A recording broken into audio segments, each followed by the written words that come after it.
magtugon sa isa sa mga obligasyon ng isang responsabling mamamayan. Ngayong araw ang itinakdang deadline ng Bureau of Internal Revenue para sa manual filing ng mga No Payment Income Tax Returns o ITR. Kaugnay po dito, in-extend naman ng BIR sa June 15 ang deadline para sa electronic ng mga income tax returns. Ano nga ba ang mga naayong kaparusahan para sa mga hindi makakasunod sa mga nasabing deadlines ng ITR? At paano nga ba ito na monitor ng BIR? Isyu ng buwis ng mamamayan ating pag-uusapan ngayong gabi. Ako po si Cathy San Gabriel kasama si Kirby Cristobal. Samahan po ninyo kami sa isang oras ng talakayan dito lamang sa Tax Filing Season, a PTV Special Forum.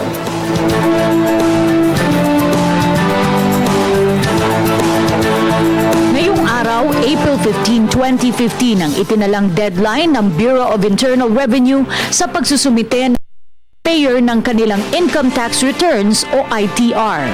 Una na rito, inapila ni Senador Bam Aquino kay BIR Commissioner Kim Henares ang pagpapaliban nito sa darating na June 30 upang sa gayon ay makabisado pa ng mga magbabayad ng buwis ang bagong sistema ng ahensya sa loob ng 3 buwan. Matatandaang nito lamang nakaraang buwan nang simulang ipatupad ng BIR ang kanilang electronic filing and payment system para sa mas accessible at mabilis na pakikipagtransaksyon sa ahensya. Dagdag pa rito, makatutulong ang bagong sistemang ito para sa tama at mas kumpletong impormasyong ng BIR. Ngunit sa kabila nito, umani ng mga reklamo galing sa mga taxpayer ang nasabing bagong proseso. Sa ilalim nito, ang hindi makapagsumite ng kanilang ITR ay maaaring magpulta ng 1,000 piso sa bawat filing at dagdag na 25% surcharge sa tax due. Ngunit iginiit ng BIR na malaki ang magiging tulong nito at mababawasan ang mga mali sa mga detalyeng ibinibigay ng mga taxpayer. Ano-ano pa nga ba ang mga dapat malaman ni Juan sa bagong sistemang ito ng BIR? At paano nga ba ito tulong sa sistema ng pangungulekta ng buwis sa mga taxpayer ng naturang ahensya? Muli, sama-sama nating himayin at talakayin ang maiinit na issue dito lamang sa Tax Filing Season, a PTV Special Forum.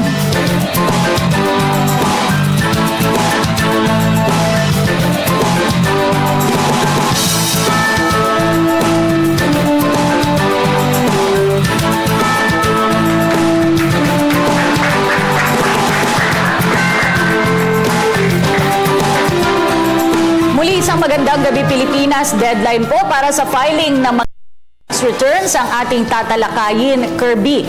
Ano nga ba yung mga prosesong pinagdaraanan para isakatuparan ng isa sa ating mga obligasyon para sa ating bayan? Tama ka dyan, Cathy. Mas maganda rin malaman natin kung ano nga ba yung mga sanctions sakaling hindi makapag-submit ng mga ITRs ng ating mga kababayan at ano nga ba yung e-filing. Dagdag pa dyan, Kirby, malaki nga bang adjustment na magagawa ng pagkakaroon ng electronic filing ng mga ITR? At ano nga ba yung proseso ng electronic filing? Sigurado akong maganda at interesting topic ito para ngayong gabi. Kasama po natin sa ating studio ang National President ng Ka-Entrep Micro and Small Entrepreneurs Organization of the Philippines, si Ginoong Joseph Arnold de Guzman. Magandang gabi po sa inyo lahat. At kasama rin po natin si Ginang Fez Sumandal, galing naman po sa Federation of Senior Citizens Association of the Philippines o FSCAP. Magandang gabi po sa inyong lahat. At syempre mula po sa Bureau of Internal Revenue, siya po ang Deputy Commissioner ng Operations Group, Attorney Nelson Aspe. Magandang gabi po sa sambayan ng Pilipino, lalong-lalo na yung mga taxpayers. Lalong-lalo na yung mga taxpayers at ngayon nga po yung itinakdang deadline ng BIR para sa pagpa-file ng mga income tax returns. Attorney Aspe, kamusta po ang taon nung mga nagpa-file ng kanilang mga ITR? Noong mga nakaraang taon po, hindi kasama ang taon na ito, ang aming natunghayang medyo malaking problema ay yung huling 2 araw kung saan dagsa ang mga tax filers. Bagamat meron na noon ng electronic filing. Itong taon pong ito, mahigit 2 linggo pa, nag-umpisa na ho yung pila, lalong-lalo na yung gustong mag-comply doon sa electronic filing system. So, ibig sabihin po, mas maaga pong dumagsa ngayong taon itong ating mga kababayan. Ganun nga po ang nangyari. Ngayong taong po kasing ito, nagpalabas ng isang regulation na ipipinalize na yung hindi sumunod doon sa e-filing regulations. So, gusto nang mag-comply lahat. Kaya nga po maaga pa, mahaba na yung gustong maka-access doon sa ating website. Then sumunod niyan, halos hindi na ma-view yung website. Naghanap na kami ng mga alternative modes para makakuha ng access sa ating bagong sistema. Mamaya, Kirby, tatanungin natin, ano nga ba yung sistema ng e-filing? Pero bago yan. Okay, may katanungan naman ako kay Ginoong Joseph de Guzman. Siya po yung National President ng Ka-Entrep Micro and Small Entrepreneurs. Sila kasi yung mas nakatuon sa pagpa-file ng BIR. Sir, gaano niyo po pinaghandaan yung yung e-filing na ito at saka po yung pagpa-file ngayon ng mas maaga sa BIR compare po nung nangyari nung nakaraang taon? Yes. Kami po, especially personally, no, yung RDO po namin kasi sa Parañaque, implemented yung e-filing ng February pa lang.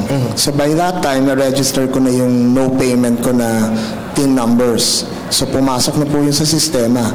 Yung lately po na sinabi ng March 17 na RMO na kailangan lahat po mag-file, including yung with payment, doon po medyo nagtagal. Kasi ako, 3 weeks ko pong register na palagi kasing cannot be displayed yung page, tapos may time pa yung mga data ng taxpayer hindi daw available or hindi daw nag-exist. And I guess yung nagkaroon sila ng mga updates sa version ng kanilang program. No? Tapos on our part, especially yung Ka-Entrep, we conducted our own orientation because dahil ngayon nga, pag lahat ng negosyante, micro, small, medium, and the large one, well, the large one, noon pa naman sila talagang e-filing with the EFPS, no? Yung micro and small kasi, nasanay tayo ng manual. Yung fill up mo yung form, pipirmahan mo, o pupunta ka ng RDO pag walang payment. Ngayon, you have to use yung EBIR forms offline package. No? Pag download mo, madali. No, as Commissioner Henares would said, 5 minutes is the maximum. Nagawa po namin yon. Kaya lang minsan, yung mga version po, may mga bugs pa. So, Thursday night po nagkaroon ng update. That's the only time na tinanggap yung registration ko. Tapos that's the only time nakatanggap din ng mga zero payment na file. Tapos nagkaroon din sila ng ibang ways, sabi nga po si Sir, no? Na nagkaroon sila ng ways. Ngayon, yung ITR ko nagbigay sila ng email address. Doon ko na pinadaan yung e-file ko. At the same time, binayaran ko na rin in advance sa bangko. Okay, pasagot natin kay Attorney Aspe yung mga concerns. Meron daw pong mga difficulties na na-experience yung ating mga kababayan pagdating po dun sa online na online filing. Paano po ito in-address ng BIR aside from the alternative modes that you mentioned? Siguro, umpisahan ko sa paliwanag na hindi lahat ng taxpayers ay kinakailangang mag-file online. Dalawang sistema namin sa online filing. Una, yung EFPS, yung Electronic Filing and Payment System, na kung saan 2002 pa po namin inintroduce yan. At ang mga naunang kinakailangan gumamit nito ay yung mga large taxpayers. Mga mahigit 2,000 large taxpayers yan, pero ang collection dyan ay halos 65% ng national collection ng BIR. Then little by little, yung EFPS, dinagdagan namin ang population yan to include yung mga government agencies, national government agencies.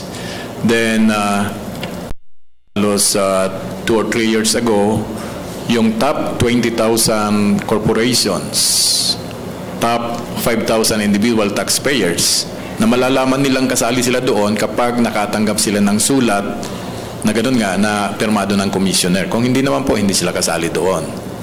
Then lately, last 2 years, yung top 1,500 taxpayers per revenue district office, sila rin yung malalaking taxpayer sa bawat RDO dito sa Metro Manila. Ilan ang RDO dito? Mahigit 20, 23 yata. At doon naman sa mga probinsya, may mga 100, merong 500, merong 1,000 taxpayers. So yun po ang nasama sa EFPS. Kasama na rin yung mga sasali sa bidding sa mga government contracts. Alright. Contractors man o suppliers ng goods. Kasama na rin po yung kukuha ng import clearance certificate na yun nga, ang trabaho, ang negosyo ay mag-i-import ng items. That's electronic filing and payment system. Yung later na alternative niyan na inintroduce natin, yung e-BIR forms online system.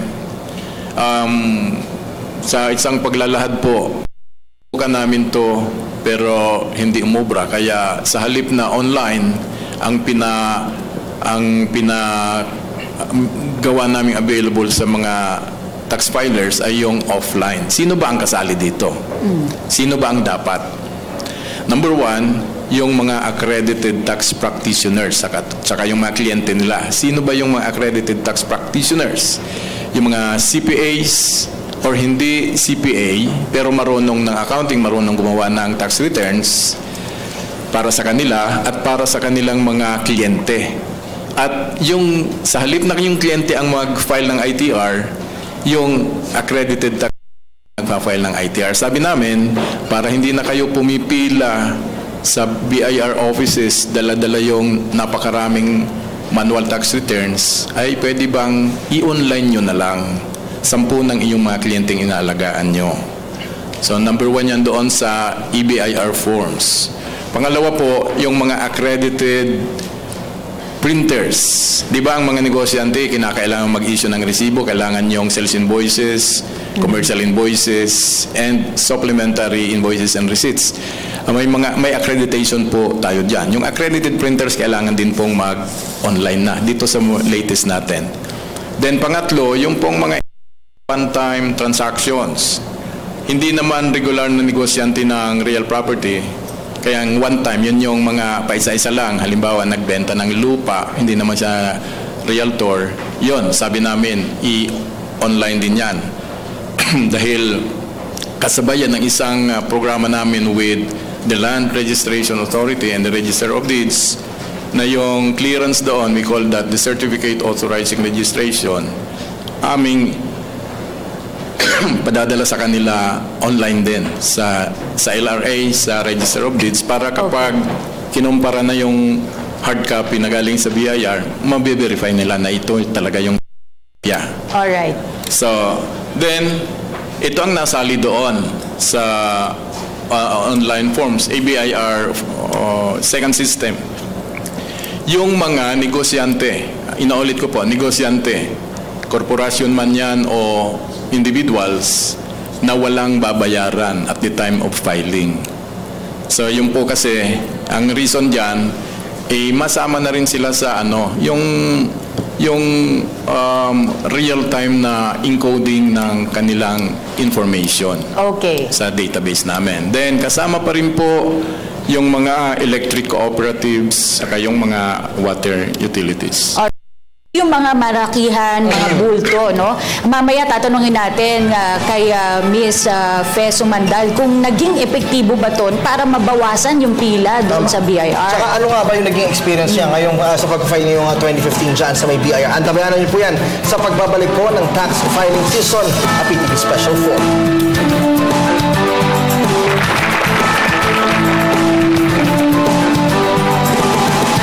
Nagpapatuloy po ang tax filing season na PTV Special Forum. Kanina gusto nating malaman mula kay Ms. Fe Sumandal kung ano yung naging experience niya sa pagpa-file ng kanyang income tax return ngayong taon. Kung nakagaan ba kahit paano itong bagong sistema ng BIR na mas marami yung pwedeng mag-file online? Ako po kasi ay active active pa sa service, no? So yung office ang nag-file ng aking income tax. So hindi ko po naranasan yung ganon. Pero yung mga senior citizen kasi ay may express lane. So hindi naman po kami masyadong na ano dyan sa e-filing. In the first place kasi may mga senior na hindi naman computer literate. Kaya nga inano yata ng BIR na talagang manual pa yung ibang mga senior citizen. So medyo ang maganda lang sa amin kasi nga yung batas, yung 1994 na igagalang talaga na nabibigyan ng pagkakataon yung mga senior na bigyan ng priority. Opo. Ma'am, nabanggit niyo po yung express lane. Wala po bang mga nababanggit po yung ating po mga senior citizens sa inyo kung ano po yung kanila pong mga na-experience during the filing po ng kanilang mga ITRs? Medyo mahaba lang din ang pila kasi puro senior na. Ang kumbaga, kung may kasama na mga hindi senior, priority sila. Pero kung puro senior na, pipila pa din talaga. So, sa dami rin po talaga. Ang dami din kasing senior. Okay. So madami pa rin pala talaga, Cathy, yung pa rin talaga yung usual, no, na nalalaman natin talaga yung dito sa BIR yung haba pagka manual file. Kasama po natin ngayon ng isa sa mga IT expert na ating tatanungin, si Jerry De La Cruz, isang IT technician. Good afternoon. Good evening. Sorry. Okay. Sir, bilang isang IT technician po, Yes, po. Karamihan po doon sa mga nakapaloob doon sa ating pong e-filing system ay minsan kayo po yung mga nag-i-encode doon. Ano po yung mga naging reasons bakit minsan nagkakaroon po ng problema yung system, lalo na po pag marami yung pumapasok sa internet? Siguro pinakamagandang idea is congestion, network congestion, tsaka yung server congestion. Pag sinabi natin congestion, iba yung congestion natin, tawag natin congestion. Traffic congestion siya. Okay. Electronic traffic congestion. Meaning, maraming pumapasok na inquiries, pero nahihirapan yung server or ang tawag dito is nag-install na yung service natin. Parang maraming request pumapasok pero hindi na ma-handle ng server kaya siguro tumatagal yung transaction natin. Ganun po yung sa electronic means ng computer po, ganun po yung sa service po natin sila. So anong pwedeng gawin ng BIR para ma-improve, no? Kung marami yung nag-a-access, paano nila lahat yun? Pinakamaganda pong gawin, meron po tayo tinatawag na distributed system. Meaning po, marami po tayong servers. Ang i-host po niya po, isa lang po yung, for example, isa lang po yung IP address niya o yung pinapasukan nating website. Pero meron po multiple computers na mag-accommodate po sa request. Ngayon, parang mangyayari, meron tayong redundancy. Parang halimbawa, pag nag-request dito niya po ipapadala sa isang computer na to, tapos yung isang request naman po sa ibang computer naman po, para hindi po siya mag-stall, hindi po siya magkaroon ng congestion, network congestion or electronic congestion. Sir, nararamdaman ba ito kahit na mabilis ang internet mo or mabagal or kahit anong Mbps ang po? Usually ang ginagawa po, nagkakaroon tayo ng data center or data center. Okay. Yun yung pinakamagandang idea para ma-picture out natin kung ano yung pwede natin gawin sa e-filing system po natin. May traffic congestion din pala sa Oo, kahit saan ka pumunta, no? Meron traffic. Pero ibalik ko lang dun sa nabanggit ni Attorney Aspe kanina. Merong with payment at merong no payment na filing. Ano po ba yung pagkakaiba nun, Attorney? Ordinarily, yung with payment, siyempre sa bottom line, may nakalagay dyan na halaga na dapat bayaran. Yung without payment, it's either zero dahil nalogin or may refundable siya. Still no payment yan. Now, yung sinasabi naming mga negosyante, either corporation or individual engaged in business or profession, na sinama doon sa kailangang mag-file through the online system, yung pangalawang klase. Yun maraming nagreklamo. So, in-accommodate natin, okay, hindi may extend ang deadline. Ngunit, pwede nyong i-file yan pansamantala manually. Then after filing it manually, you have 2 months. Yun yung mga no payment returns. Ito po yung June. within which to submit that electronically. Pero kailangan po, ngayon, ay na-file nila manually. Manually. Kung hindi ho, Wala din, non-filing sir. na yun. May fine din yun. Yeah, definitely. Non-filing on time yun. Oh, okay. Sa ating, may mga inihandang katanungan yung ating mga bisitang estudyante sa studio. Unahin ko na ito si Mona Tambal, galing sa University of Perpetual Health sa GMA. Go ahead. Good evening po, Attorney Nelson. Question ko lang po, yung tita ko po kasi, umabot naman po siya ng filing. Hindi po siya nag-due, hindi po siya nag-lapse.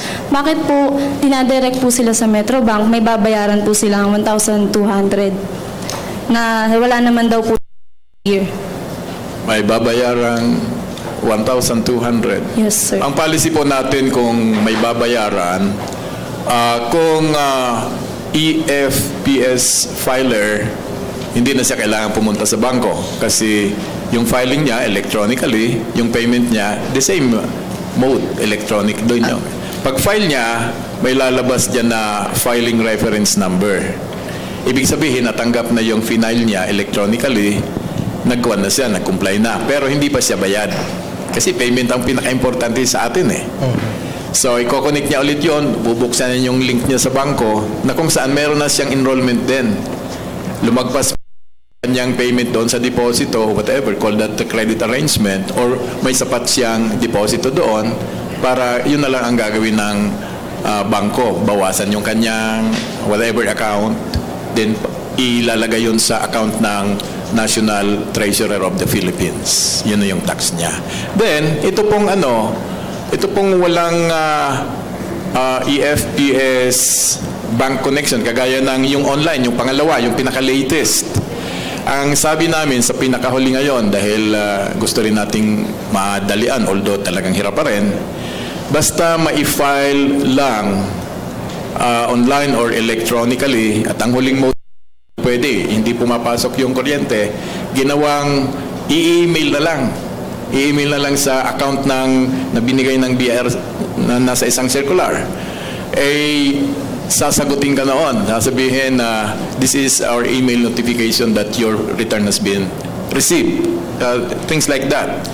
So, ang gagawin mo, kung may babayaran, print ka ng hard copy ng email notification, then along with the copy of the income tax return, punta kayo sa bangko and pay over the counter. So, yung mag-file doon na walang babayaran, yung email, sinasabi namin email lang muna. At you know, that's the end of the story. That's the end of the compliance. Okay. Okay, next question naman. Galing sa Bicol University, si Alaysa Lee. May katanungan?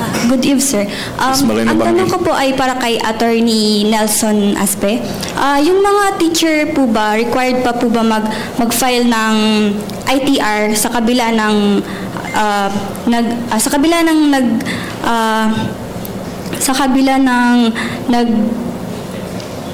deducted na po siya sa payslip, and kung mag-appear pa po ba ito sa withholding tax? Medyo gagawin kong kumplito. Kung bar question yan, ganito ang sagot dyan. Definitely yes. Pero sila ba'y makikipagpila pa ngayong bago mag-deadline? There's no need in almost all situations. Why? Nagpa-file yung mga nangangamuhan, yung mga earning purely compensation income just like the teachers. Nagpa-file sila through their employers. Yung tinatawag nating substituted filing. Si employer na po, DepEd, ang magpa-file ng lahat para sa lahat ng employees. Yung alpha list na yun, halos doon yun eh. Alpha list of payees subjected to withholding tax. Basta tama yung income na nakalagay doon, tama yung halaga at na-remit na sa BIR yung withholding tax na yon, considered file na yon. Ngunit, pwede rin si teacher na mag-file pa ngayon kung gusto niya. Kahit na gano'n na, kumpleto na, bayad na. Kasi sasabihin niya, mag-a-apply ako ng visa going abroad, baka hanapin yung physical copy ng income tax return. Although yung galing sa employer, pwede na po yun. We have sufficient guidelines na pwede nang ipakita sa embassy or anybody, kahit na bangkong kung saan ka uutang, pwede na po yung withholding tax certificate. Pero kung gusto ng magandang forma, pwede pa rin. Then, additionally, kung si teacher po ay may ibang hanap buhay, sabihin na nang nangangamuhan pa rin siya, at yun ay dinideclare niya, ha? Sabi namin, dapat i-declare. May tutorial, maraming kliyente. Doon po, kailangan niyang mag-file ng final income tax return nitong bago mag-April 15. Taon-taon po yan. Or meron siyang negosyo. May paupahan.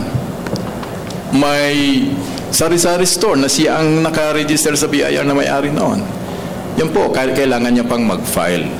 At kung isa siya doon sa mga lista namin na kailangan mag-e-file, yun mangangailangan. Pero generally, kumot maliit pa lamang, hindi kailangan mag-e-file, maliban kung walang babayaran.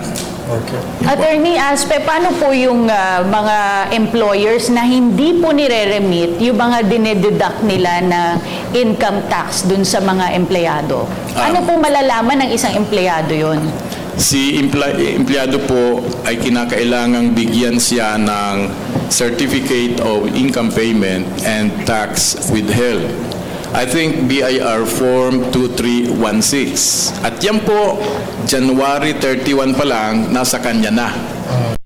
Kung hindi dumating sa empleyado yon, pwede na pong tumawag sa akin, pwedeng tumawag sa inyong BIR office. At yun po ay isang violation na ng employer. Dalawang kasong ang kuwan doon eh. Non-observance of the withholding tax rules and regulations, yan ang isang kaso.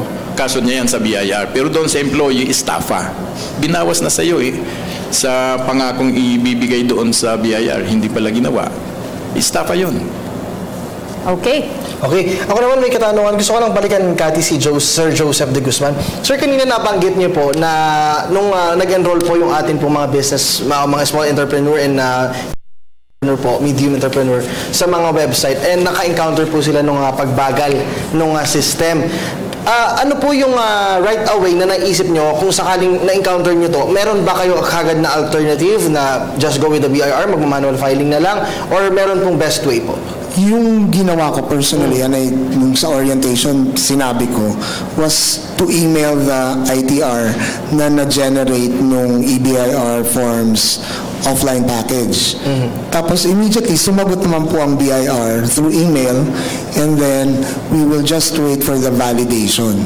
Ganun po ang ginawa namin. Kasi aside from paying manually, kailangan talaga yung, specifically yung annual income tax return, yung 1701, 1702 for corporations, need to be filed electronically. No, it's either through the EBIR forms or through email na binigay nung RMO, maryado ko na, RMO 14-2015. Mukhang marami po ang inyong final. Research ko po maigi kasi, no? Kasi mahirap po ma-penalty, number one. Okay. Tapos yung surcharge is about 25% of the tax due. So talagang pinilit ko po personally and with the other micro-entreps na kasama po namin sa organization to make sure everyone would be able to file. So yung format, tapos yung email address, na it works. Kasi kung hindi talaga makapasok because of the cloud network, na marami talaga nagre-register. Even yesterday, we were trying to get into the registration. Minsan, yung telephone number na lang, hindi pa tinatanggap. No, so I guess it needs another update for the program, no, para pumasok yung registration. So yun, may email na daw po, tapos you file manually and you still need to file maski nagbayad ka sa bangko. We are given until June 15 yung electronic filing pa rin. We will do everything to file para walang lang ma-penalize. Si Ma'am Fe, gusto ko pong malaman, sabi ni Sir Joseph na inaral niya ng husto. Pero para po sa mga empleyado po na tulad natin, alam niyo po ba talaga kung paano mag-file, paano mag-compute ng inyong mga income tax taon-taon? Sa totoo lang, hindi ko na yan inaral kasi nga computed na yan eh. Dahil alam na ng employer namin magkano yung aming sweldo, magkano yung taxable.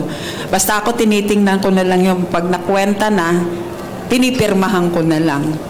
And then, papile na yon. Pagka ibabalik naman sa amin, may binabalik sa amin na kopya na katunayan na ang aming bayan ay nakarating ng BIR. Si Sir Joseph, gusto kong tanongin, do you think kailangan na mas i-educate, lalo-lalo na yung mga entrepreneurs, no? Yung mga sole proprietors, sa kanilang, kung paano nila ifa-file yung kanilang mga buwis, kung paano nila kukomputin, kasi marami po, lalo na yung mga sari-sari store owner or yung iba pang maliliit na entrepreneurs na hindi naman kayang magbayad ng mga accountant. Yes, and baka wala pang computer. No? Yung sa experience ko, dun sa paggamit muna at may I add to that, madali pong gamitin. Kasi tuturuan, kung magmemali kayong pinasok, may sabi agad na error, validate mo lang at kung may kulang na data ka, lumalabas din. And it automatically computes yung taxes due mo or wala kang babayaran. Kailangan po, no? Kasi, we cannot assume everyone is computer literate. Number two, not everyone even knows how, na hindi alam kung paano mag-operate nga o magbukas ng computer. Yung continuous orientation, continuous education, maganda po yung layunin ng BIR, no? Kasi ako nag-benefit dun eh. Hindi nga kami pumupunta na ng RDO, hindi kami pumipila, hindi ako kinakabahan kung nagkamali input or mali yung binayaran kong tax. Kasi maski mo, automatic yun eh. Nilagay mo yung sales mo, nilagay mo yung expenses mo, yung overhead mo, automatic. Print mo lang, submit mo kung online ka or punta ka ng bangko, bayad ka. Dun sa iba, syempre, kung manual pa tayo, isusulat mo lang yun eh. No? Or magkakamali ka ng computation, baka ma-penalize ka pa in the end na mas malaki. Yung education is, I think, baka yun na leave out ng BIR sa kanilang objective of having BIR forms. Okay? Okay. Ako naman may katanungan kay Attorney Aspe. Sir, kanina po nabanggit ni Sir Joseph yung 25% na sanctions. Aside po doon, meron pa po bang ibang mga sanctions sakali pong hindi makapag-file po? Or tapos na po yung filing natin today. Ano pa po yung mga kakaharaping na sanctions po ng ating mga kababayan? Yung mga na-traffic, hindi umabot. Well, yung talaga, pag hindi mo inabot yung deadline, ang sabi ni Commissioner, it's got to be for manual filing is 5 o'clock in the afternoon na kanina. Pag hindi mo inabot yan, although nandoon ka sa compound ng BIR, i-accommodate ka pa rin, bibigyan ka lang ng numero. Yung queuing system. Hanggang sa matapos, maubos, paglingkuran. Pero yung mga e-filers, ang tip is try it as early as 10 o'clock. Pero gambol na yun eh. Dahil ang purpose dyan is for the BIR to respond or reply not later than 12 o'clock. Pag 12:01 yan, sorry, it's already late. Beyond the April 15 deadline. Meron lang akong additional na statements doon sa itong ating naranasan ngayong filing na ito, lalong-lalo na sa salitang enrollment.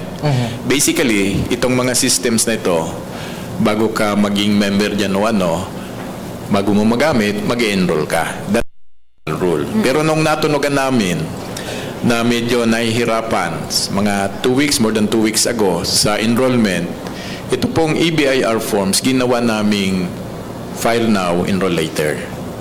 So, kaya nga nauso yung ipinagkuha namin yung offline BIR form, yun na lang muna ang kunin nila. Kasi last year ganyan na rin ang procedure, offline BIR forms. Then, kung hindi maipadiretso, mai-commit, mai-file electronically, yung pinakahuling remedyo is yung email. Okay, yun na yun po. Ngayon, paano? Filing pa lang yan. Kukuhin lang yung email notification or proof na nakapag-file ka na sa BIR at pumunta sa bangko at magbayad over the counter using those printed copies of the ITRs. Now, insofar as yung pong mga electronic filing and payment system, dalawang enrollment yan. Una sa BIR, sa filing. Pangalawa, with the banks. And the banks, take not just 1 month, kung minsan lagpas pa sa isang buwan, bago tanggapin yung e-payment enrollment ng taxpayer. Alright. Okay, ganito ang naging rule namin dyan. Kung naka-enroll ka lang sa BIR, mag-e-file lang. Okay. Print the email notification or the filing reference number, makikita yan sa screen, then proceed to the bank and pay. Okay, usapang buwis pa po ang ating tatalakayin sa pagbabalik ng PTV Special Forum.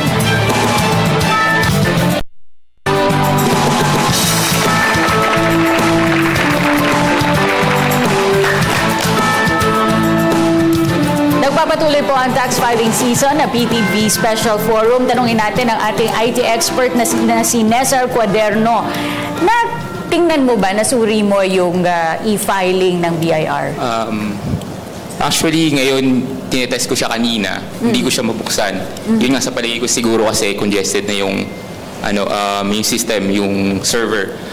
Siguro kung later today or siguro bukas, or most probably next week, siguro hindi na masyadong congested yun. Kung bubuksan, makikita na siya sa browser na sa web browser natin. Siguro makapag-file ka na lang ulit ng panibagong ITR, na EITR po nyo. Gusto ko pang tanungin si Attorney Aspe, secure po ba itong ating pagpa-file online? Kasi syempre po, nandun po yung income ng ating mga kababayan. Insofar as IT security is concerned, meron po kaming isang dedicated office para dyan. At weekly tumatanggap kami ng report galing sa office na yan. So far, wala pa namang breach of security or any other news na medyo negative. Follow up lamang po, saan po ba yung, para lang po sa kaalaman po ng ating mga kababayan, yung mga buwis po na binabayaran ng ating mga kababayan, ano po yung mga, saan po ito mga napupunta, sir? Unang-una, yung binabayad sa bangko or kung lumusot po binabayad sa taga-BIR, deposited po yan sa account, hindi ng BIR, kundi sa account ng National Treasury. Then along with other revenues from customs and other government agencies na naglilikom din ng mga halaga, mga government corporations, yan po ang available national fund. Siyempre kung ano yung budget na inaprubahan ng Presidente sang-ayon sa rekomendasyon ng ating mga mambabatas, Kongreso sa Senado, doon po mapupunta yan.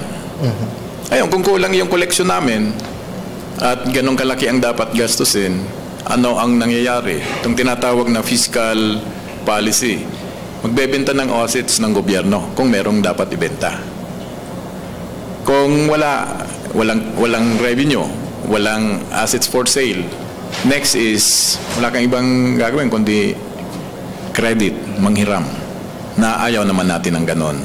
Mas ideal po kung sobra ang internal revenue, government revenue, mas sobra dapat doon sa dapat gastusin para merong surplus ang gobyerno. That's personal statement lang po. Attorney, has BIR been hitting its target for the past years, and are you positive that we will reach our target this year given that our budget for 2015 is the biggest yet? I have to admit it that hindi namin nakukuha yung target.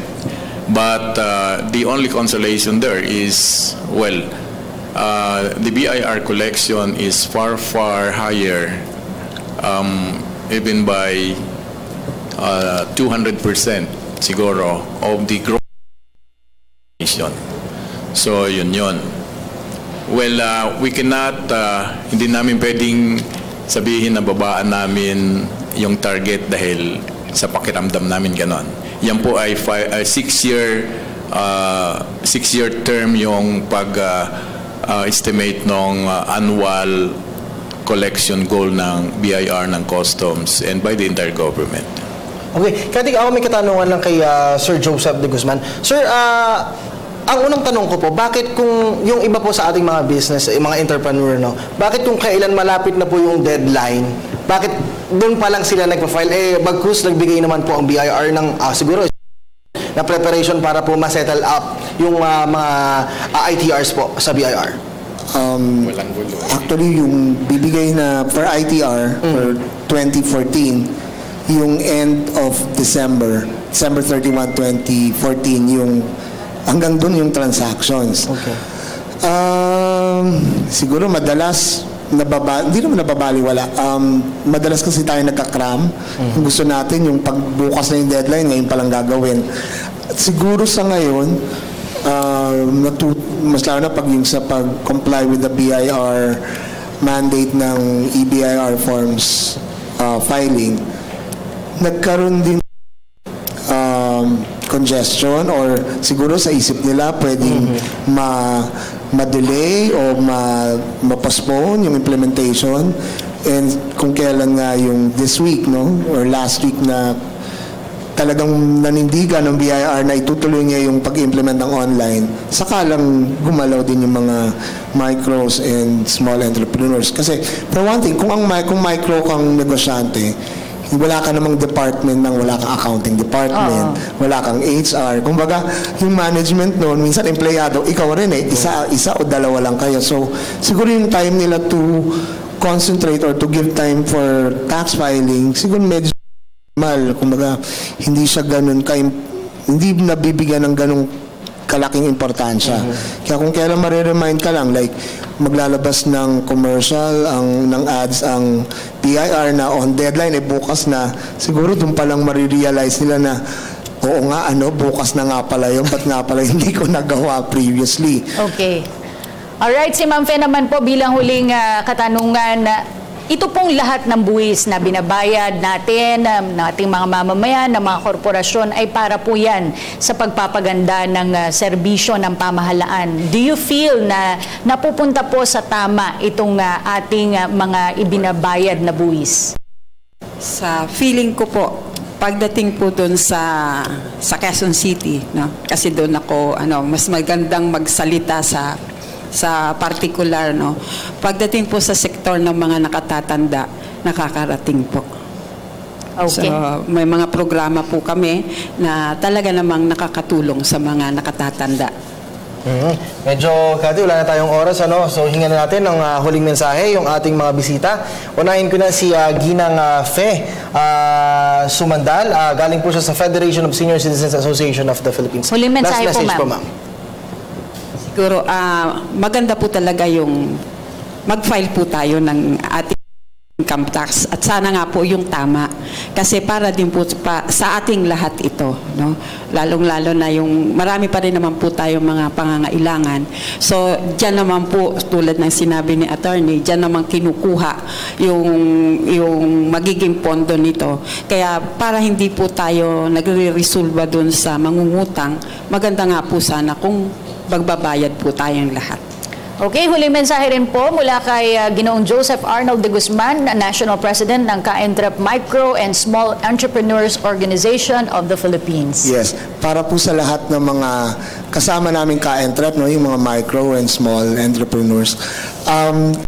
Natin yung paano po tayo magpa-file ng taxes natin. Aralin po natin, no? Maski wala pong mga announcements ng BIR, siguro yung compliance is the word. Ang importante, magko-comply tayo para maiwasan po natin yung mga penalties, yung mga surcharges na pwedeng ma-impose sa atin pag hindi nakakaligtaan natin mag-file ng buwis natin. Oo, wag ka maging tax evaders ka, di ba sabi? Okay, huling mensahe po mula naman kay Ginoong Nizar Cuaderno, isa pong IT expert. Well, sa tingin ko, napakagandang initiative nung ginagawa ng BIR na e-filing system. But siguro, pinamagandang suggestion ko na sa BIR is pag-invest sa gamit, sa hardware, sa equipment. Kasi yung is nandito na para mas mapabilis yung transactions tsaka yung pag-file ng ITR natin. Then again, siguro yung compatibility niya rin sa mobile browsing tsaka sa web. Yun na lang siguro yung pinakamagandang pwede kong masabi sa e-filing system natin. Okay. Salamat po. Salamat din. At huling mensahe po mula sa Deputy Commissioner ng Operations Group ng Bureau of Internal Revenue, Attorney Nelson Aspe. Wala naman po kaming ibang hinangad kundi mapabuti ang internal revenue collection. Kung kami po ay nag-introduce man ng online filing, gusto po nating mailagay ang ating mga proseso. Hindi lamang ang mga modernong paraan, kundi sa ganito pong proseso sa online filing, nasisiguro po tayo na yung collection ay walang masyadong problem so far as security is concerned kasi diretso yan sa bangko. Credit lang, wala kang bibit-biting pera. Pangalawa naman, yung information or data andoon in real time napunta sa BIR database. Then, siyempre, on the part of the BIR, kapag nai-sumite na yan online, ibig sabihin, hindi na kami magta-type niyan, mag-i-encode, and that would be sort of some economic benefit on the part of the revenue agency. So, ito po, kami hindi lamang sa ating mga taxpayers, mga kabataan, future taxpayers, tulungan nyo kami dito kasi kayo rin ang maggagamit nitong bandang huli. Sa atin po namang mga kasama sa media, maraming salamat sa pagtawag nyo sa BIR. Kami naman ang nananawagan sa inyo, tawagan nyo kami hindi lang sa panahon ng deadline. Bukas po, umpisa na naman ng panibagong taon, tawagan nyo kami para makatulong din kayo sa pag-educate sa ating mga taxpayers. Maraming salamat po.